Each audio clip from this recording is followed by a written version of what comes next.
ఉప ముఖ్యమంత్రి వర్యులు మరియు పంచాయతీరాజ్ గ్రామీణాభివృద్ధి గ్రామీణ నీటి సరఫరా పర్యావరణం అడవులు సైన్స్ అండ్ టెక్నాలజీ శాఖ మంత్రులు గౌరవనీయులు శ్రీ కొనిదెల పవన్ కళ్యాణ్ గారు అంగరంగ వైభవంగా కూష్మాండ బలి ప్రదానం చేస్తున్నారు.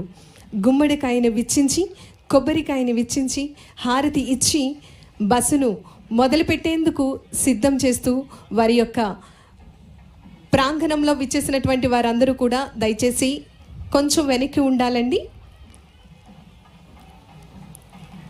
అంగరంగ వైభవంగా మేళ తాళాలతో పూర్ణ కుంభం వాయిద్య నాదాలతో పురోహితుల యొక్క ఆశీర్వచనంతో తిరుపతి నుండి పళని నేరుగా రవాణా సౌకర్యం కోసం బస్సు సర్వీసును ప్రారంభించినటువంటి మన గౌరవ ఉప ముఖ్యమంత్రి వర్యులు గౌరవనీయులు శ్రీ కొనిదెల పవన్ కళ్యాణ్ గారికి ఈ సందర్భంగా భక్తులు మరియు ప్రజలందరి తరపు నుంచి ప్రత్యేకమైనటువంటి ధన్యవాదాలు తెలియజేస్తున్నాం.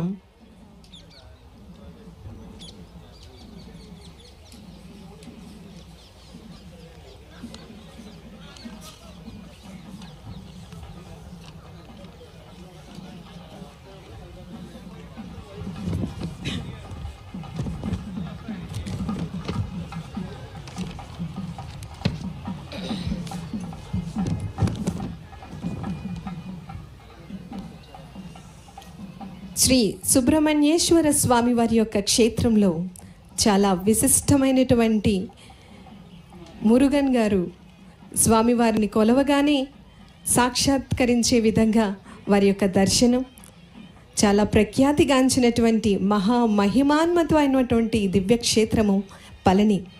మరి మన తిరుపతి కలియుగ వైకుంఠం.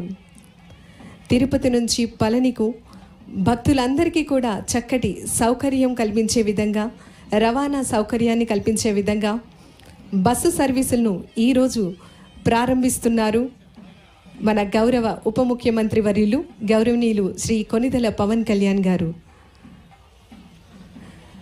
ప్రజా నాయకులు, సమాజ సేవకులు, మార్గదర్శి, సాంప్రదాయాలను గౌరవించడం, ధర్మాన్ని పరిరక్షించడం ఆయన నమ్మే సిద్ధాంతాలు.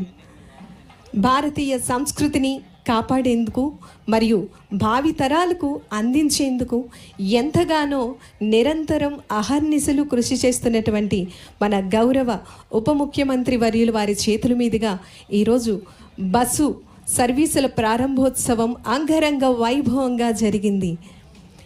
ఈ సందర్భంగా మరొక్కసారి మీ అందరి కరతాళ ధ్వనుల మధ్య వారికి ప్రత్యేకమైనటువంటి ధన్యవాదాలు తెలియజేస్తున్నాం.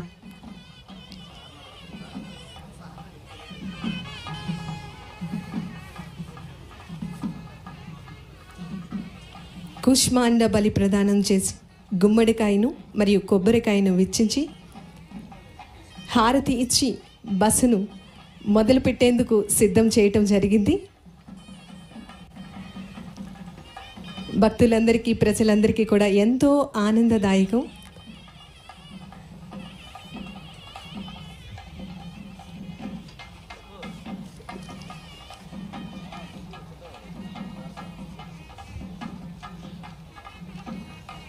మనందరికీ తెలుసు 2025వ సంవత్సరం ఫిబ్రవరి 14వ తేదీన పళని శ్రీ సుబ్రహ్మణ్యేశ్వర స్వామి వారి యొక్క క్షేత్రం నుండి తిరుమల శ్రీ వెంకటేశ్వర స్వామి వారి యొక్క ఆలయానికి భక్తులు సులభంగా వచ్చే విధంగా రవాణా సదుపాయం కల్పించాలని అక్కడ ప్రజలు భక్తులందరూ కూడా మన గౌరవ ముఖ్యమంత్రి వర్యులు ఉప ముఖ్యమంత్రి వర్యులు వారికి విన్నవించుకోవడం జరిగింది.